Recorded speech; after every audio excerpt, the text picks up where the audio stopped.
Assalamualaikum warahmatullahi wabarakatuh.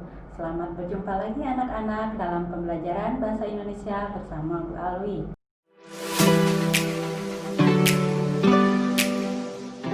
Bagaimana kabar kalian hari ini? Semoga selalu sehat ya.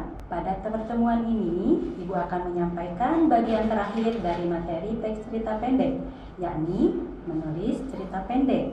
Pada pertemuan terdahulu, Ibu telah menjelaskan bahwa cerita pendek terdiri dari 1000 sampai 10.000 kata, memiliki konflik yang tunggal, dan memiliki karakter lain, yakni dibaca sekali duduk. Kemudian, Ibu telah mengenalkan struktur dan kebahasaan cerita pendek. Semua hal tersebut perlu kalian perhatikan ya ketika menulis cerita pendek. Nah, pada pembelajaran kali ini, Ibu akan menjelaskan tentang materi menulis cerita pendek. Simak baik-baik ya. Yang pertama, kita harus menentukan tema terlebih dahulu. Tema merupakan hal yang paling penting ketika kita akan menulis cerita pendek. Tema atau ide cerita yang kita tentukan tidak perlu mengawang-awang. Carilah yang dekat dengan kehidupan kalian, seperti kehidupan saat kalian di rumah, di sekolah, atau saat kalian bermain.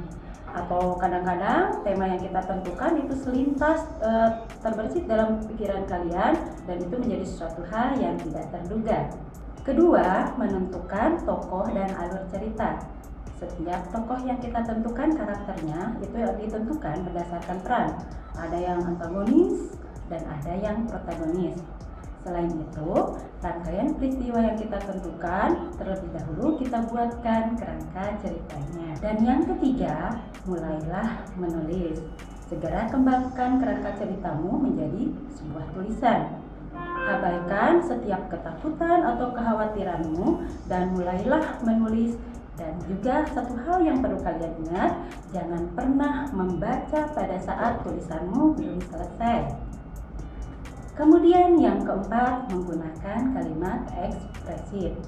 Jangan lupa pada saat kalian menulis, bubuhkanlah perasaan pada tulisanmu. Apakah itu perasaan bahagia, perasaan sedih, perasaan kagum, atau perasaan takut sekalipun.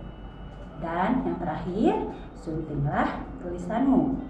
Berikanlah waktu beberapa saat untuk kalian menyimpan tulisan kalian, kemudian mulailah menulis kembali. Tambahkan bagian yang menurut kalian perlu kalian tambahkan, kemudian juga boleh kalian mengganti sekiranya ada kalimat yang memang menurut kalian terasa janggal atau tidak tepat. Nah, bagaimana?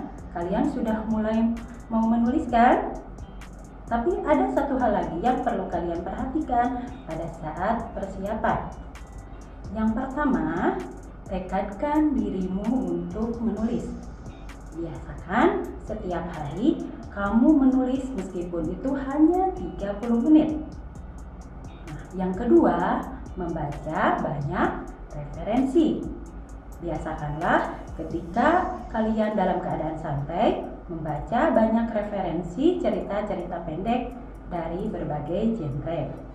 Nah, kemudian yang keempat adalah kalian menulis tanpa gangguan. Artinya, carilah tempat-tempat yang menyenangkan, tempat-tempat yang representatif untuk kalian menulis. Dan yang terakhir, jangan lupa perbanyaklah koneksi kalian. Bergabunglah dengan teman-teman atau orang-orang yang senantiasa senang menulis.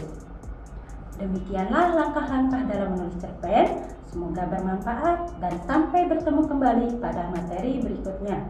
Wassalamualaikum warahmatullahi wabarakatuh.